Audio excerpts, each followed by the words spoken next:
Missionária Laís, voltamos em pés. Deus possa continuar falando nos nossos corações.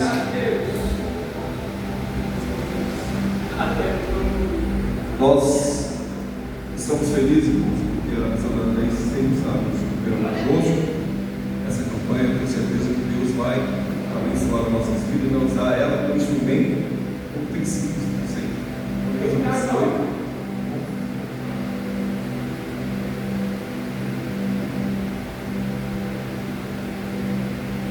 São Deus da paz do Senhor Jesus, amém, igreja? Amém? Amém? Não somos suspensos, por gentileza. Abra rapidamente sua Bíblia comigo. Evangelho de Lucas, seu capítulo 1. Faremos uma explicação do versículo 25, 36 e 37 para a glória de Deus. Evangelho de Lucas, capítulo 1, versículos 25, 36 e também 37 para nós ficarmos a leitura da glória de Deus. Quando você termina de localizar o texto, quero perguntar a Deus, estamos aqui, que seja no quarto, nesta casa, neste povo. Deus abençoe, ou permaneça abençoando o pastor Henrique, o pastor Alexandre, Deus abençoe, Deus abençoe em Jesus. Todos vocês que estão aqui nesta noite para a glória de Deus, amém? Quem achou o texto, diga eu achei. Eu achei. Glória a Deus, como de sempre, deixa a paz do Senhor. O meu pastor Carlos Cordeiro, amém, igreja? Deus seja louvado. Evangelho de Lucas, capítulo 1, versículo 25 diz assim: e ela dizia, isto é obra do Senhor. Agora ele olhou para mim favoravelmente, para desfazer a minha humilhação perante o povo. 36. Também Isabel, sua parenta, terá um filho na velhice. Aquela que dizia ser estéril já está em seu 6º mês de gestação, pois nada é impossível para Deus. Pois nada é impossível para Deus. Vamos ter uma certa por gentileza. Você acredita que Deus faz milagre no primeiro dia de quarta-feira? Quem acredita que no dia de quarta-feira Deus também realiza milagre? Então você vai olhar para esse irmão com toda a educação ética e você vai repetir pós mim para ele. A obediência mais alta, a obediência gera milagre. Você acredita nisso? Então eu aprovo o Senhor Jesus por essa palavra. Obrigado, Senhor. E mais uma noite na tua casa. Obrigado, Senhor, por tudo aquilo que tu já falou. Obrigado por essas portas abertas. Obrigado, Senhor, por cada membro, cada visitante, cada obreiro, os líderes dessa casa. Obrigado, Senhor, pelos músicos, Senhor, pelas irmãs, pelos irmãos. Obrigado, Senhor. Nosso coração engrandece a Ti, Pai amado, porque Tu está aqui neste lugar. E eu sinto temor em dizer isso, que Tu está aqui neste lugar. Eu vou repetir porque eu sinto a Tua presença. Tu está aqui neste lugar. E a Tua palavra diz, aonde se encontra 2 ou 3 reunidos em Teu nome, Senhor. Eu sei que Tu está aqui porque Tua presença é notória. A minha oração para que Tu permaneça falando em nossos corações, porque nossa alma está preparada para permanecer te sentindo. Fale e não te cales, porque a tua igreja ouve muito atentamente. Amém? Amém, igreja? Amém. Quem está comigo, diga eu estou. Glória a Deus por isso, igreja. Respeitando o horário, então vamos correr aqui na introdução. Nós fizemos menção do capítulo 1 do Evangelho de Lucas. E este capítulo torna-se um capítulo crucial, porque está falando acerca do nascimento de João o Batista. Capítulo 1 é o capítulo que vai desenvolver tudo aquilo que a igreja vai iniciar.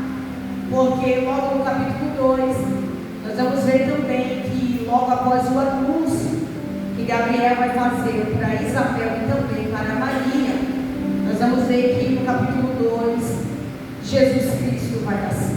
Então vamos entender. Lucas agora ele vai falar acerca desse episódio de uma forma bem detalhada. Quando nós prestamos atenção desde o versículo 1 até o versículo 4 do capítulo 1, nós vamos entender que Lucas agora vai fazer uma pequena, porém necessária introdução para elaborar ou destinar e argumentar o porquê está sendo escrito o seu Evangelho. Tanto o Evangelho de Lucas quanto também o livro de Atos dos Apóstolos. Lucas vai escrever uma narrativa muito precisa e sistemática, né? Porque ele vai falar acerca da vida, da morte e da ressurreição de Cristo.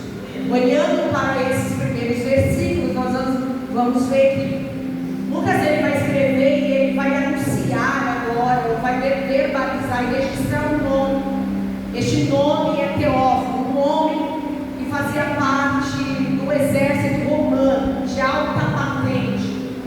Tanto o Evangelho de Lucas quanto também Atos dos Apóstolos está registrado esse nome logo nos primeiros versículos, porque Lucas agora está escrevendo o seu Evangelho e está destinando a ele um novo convertido para anular qualquer expectativa de dúvida que poderia acrescentar ou aparecer no decorrer de tudo aquilo que ele havia aprendido. Lucas agora está fechando qualquer expectativa de dúvida, dizendo: é real, eu não vi, eu não estive, eu não presenciei, mas através de uma pesquisa muito detalhada, Lucas agora vai atrás de informações para então elaborar e escrever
curtir, de servir de modo irrepreensível, de adorar de modo irrepreensível, de respeitar e obedecer todos os mandamentos, se ainda assim a minha história vai ter uma interrupção, terá um mais, terá uma causa, escute, terá um contudo, um porém, no meio daquilo que eu estou lutando para viver. Eu quero que você entenda.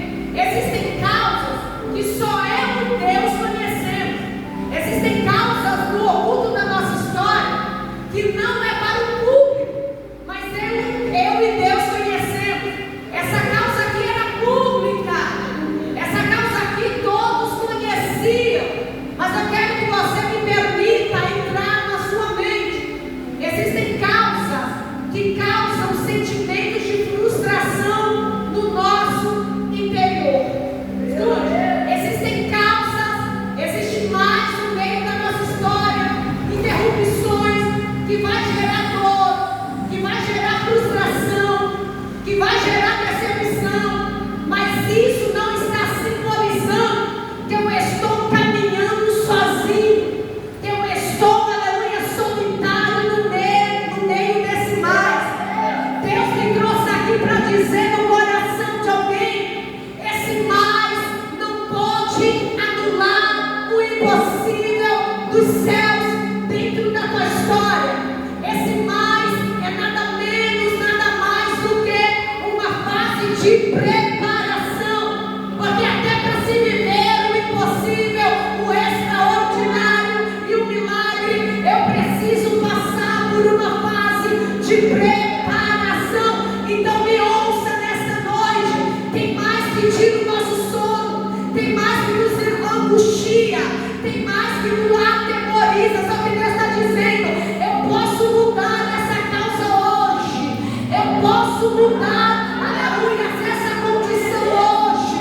Quem acredita que Deus entrou em mais dentro de histórias aqui está dizendo: eu posso reverter essa situação hoje. Eu estou pregando para pessoas que estão servindo. Repita após mim: servir.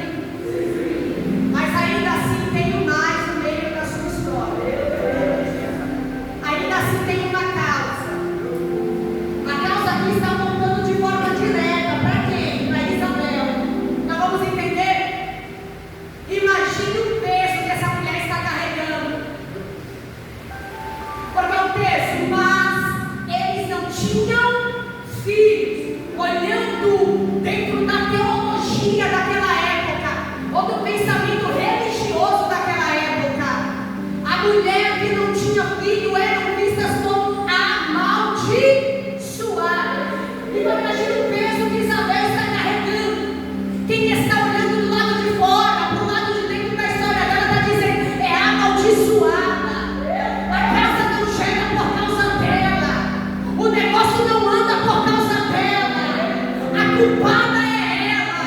E tem pesos que não é Deus que me faz viver, mas é o sentido da teologia, da religião sistemática, que me convence que eu sou culpada por aquilo não ter acontecido. Só que Deus me trouxe aqui nesta noite para dizer: eu trago leveza para dentro da tua vida. Você não vai carregar peso que você não causou. Quem permitiu isso, Thaís? O próprio Deus. Esse mais não é porque Ele está te desaprovando, mas é porque Ele está te preparando para viver algo maior. Imagine o peso. Estar em uma condição, escute só, que todos estão me tendo como alvo. A casa de Zacarias não tem filho porque Isabel é estéril e não pode gerar. E existem situações que me convencem que eu sou a culpada, que você é o culpado. Existem situações que vai descarregando peso pela falta de eu não estar vivendo ainda.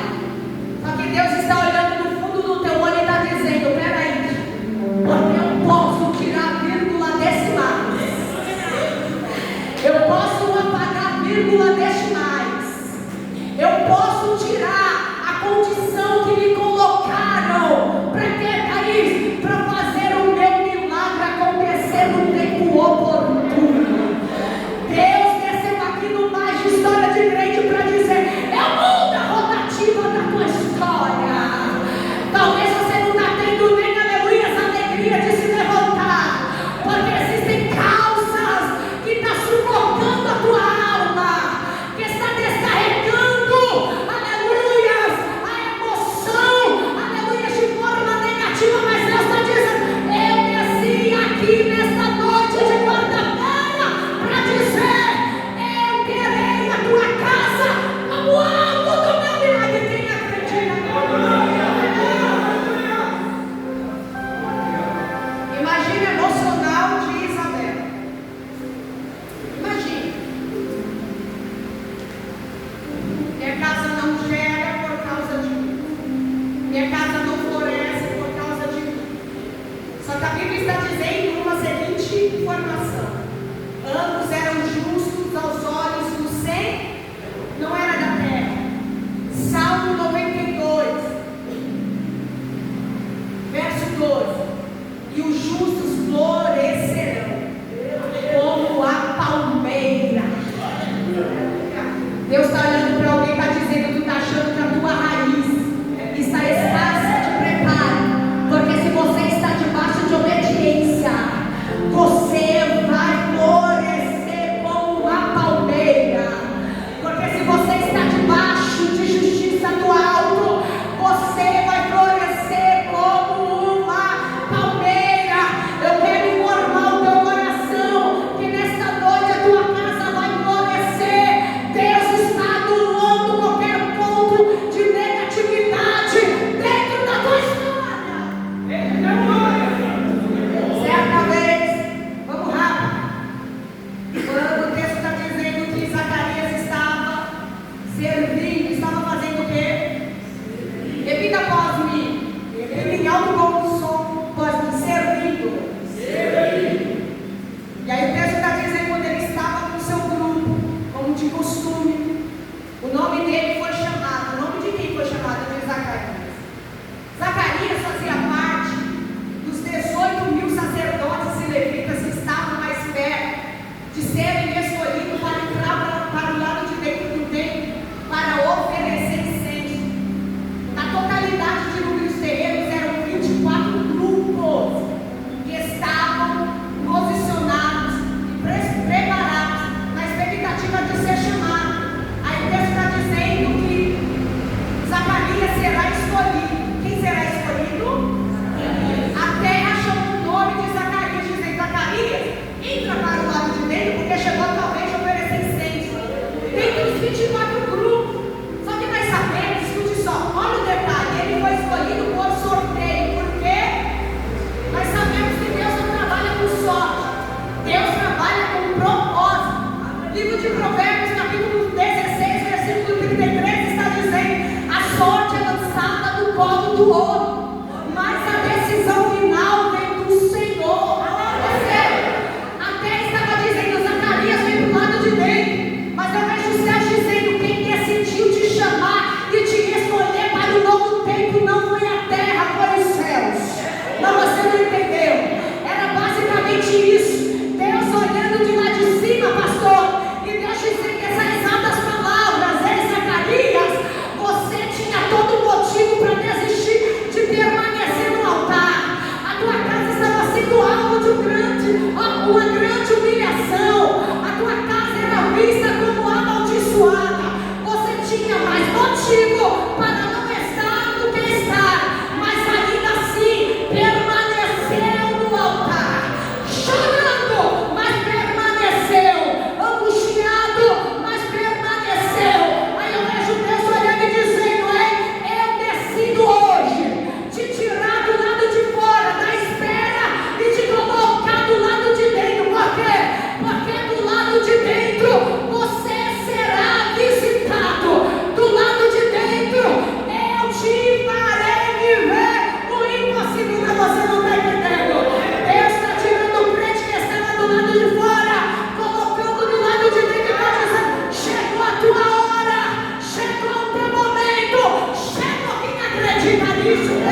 debaixo de humilhação, mas está servindo. Sabendo que tem o mais no meio da tua história, mas está servindo. Porque eu jamais posso adorar Ele na expectativa de receber. Eu preciso adorá-lo por aquilo que Ele é. Aí quando Ele está servindo no altar, onde Ele estava, repita comigo se você gosta de chaves aqui. Escute só, repita após mim. Estejam em ambientes proféticos para viver o que você viver. O ambiente onde você está vai muito implicar na onde eu irei chegar e o que eu irei viver. O anjo não encontrou Zacarias em qualquer lugar. Aonde ele encontrou? No altar. Ambiente profético. Nós sabemos, para se manter no altar não é fácil. Estar no altar é um nível, permanecer. E permanecer nessa condição é desafiador. Quem estava olhando lá de fora está dizendo: por que tu está aí, Zacarias? Tua mulher não gera. Ô Zacarias, por que você permanece aí? A tua mulher é estéril, mas a permanência dele puxou o anjo. Vou repetir isso daqui. É Zacarias servindo o altar embaixo e Deus dizendo: tinha tudo para desistir, mas só porque ele permaneceu. Eu vou enviar o anjo para quê? Para anunciar o que está prestes a acontecer. Não, você não entendeu. Satanás está querendo fazer de tudo para você desistir de permanecer. Mas Deus me mandou aqui para dizer: você tem raiz no altar. Você tem é para calar da mentira do altar, a perseguição da mentira do altar, a frieza da mentira do altar.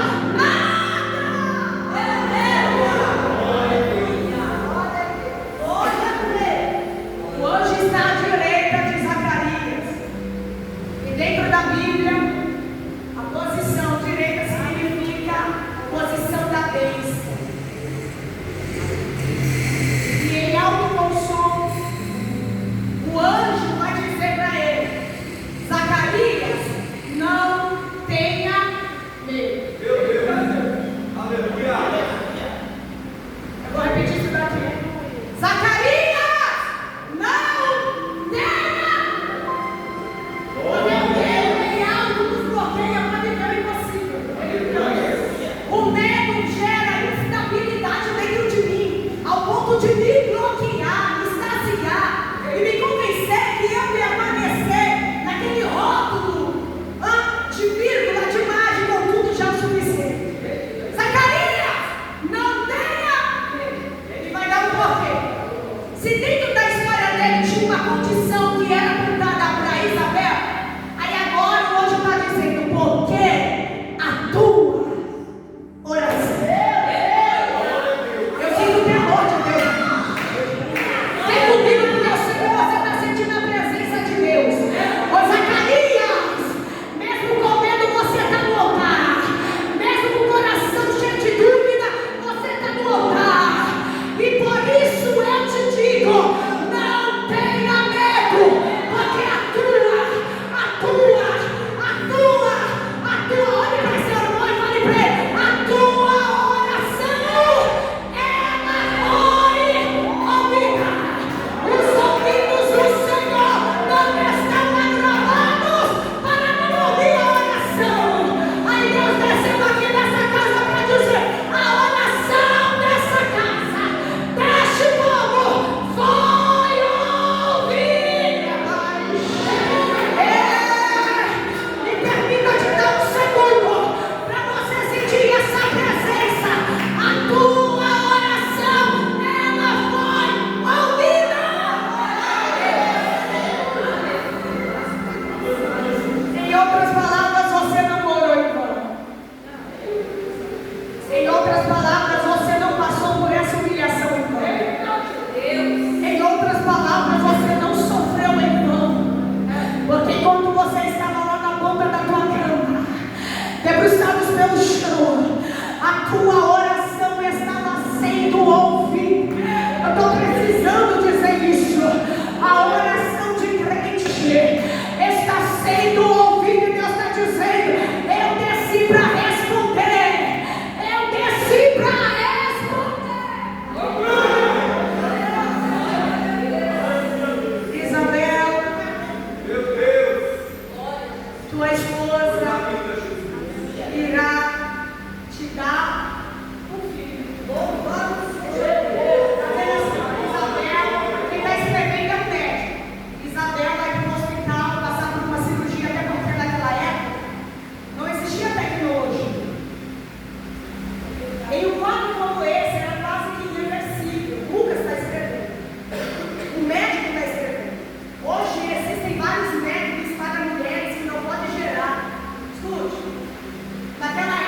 vez quem eu disse.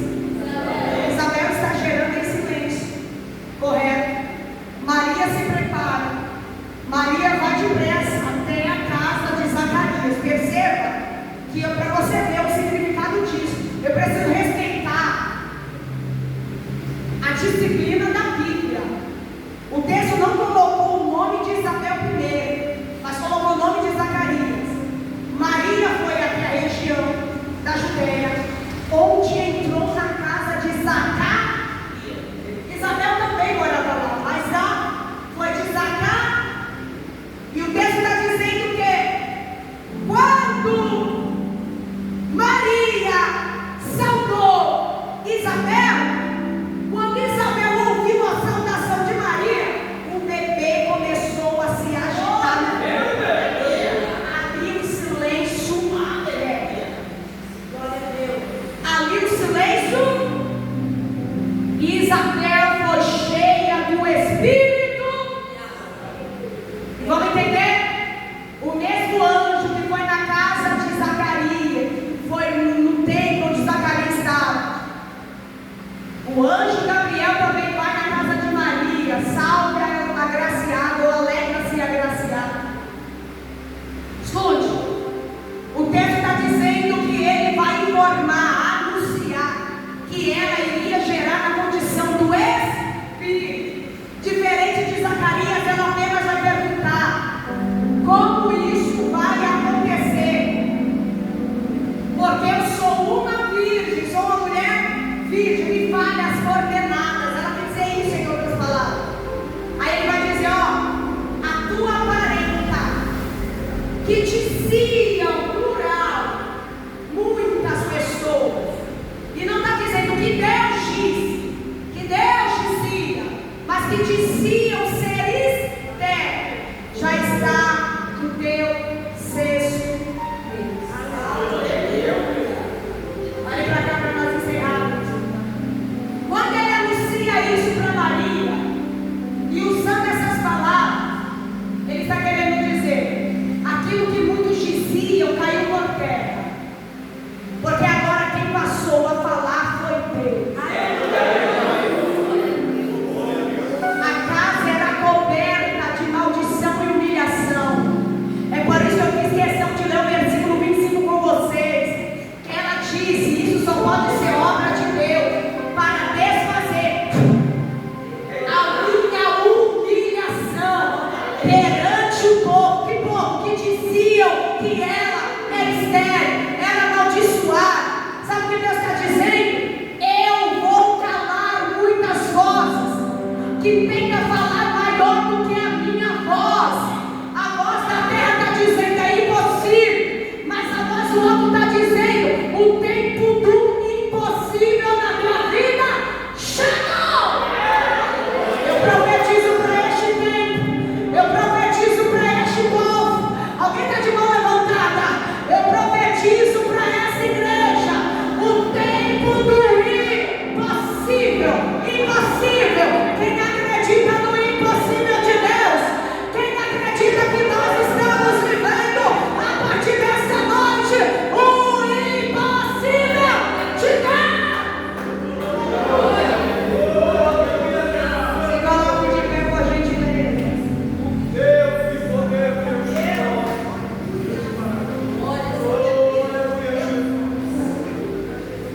Tu és maravilhoso, Deus.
igreja da Camila, na Moca.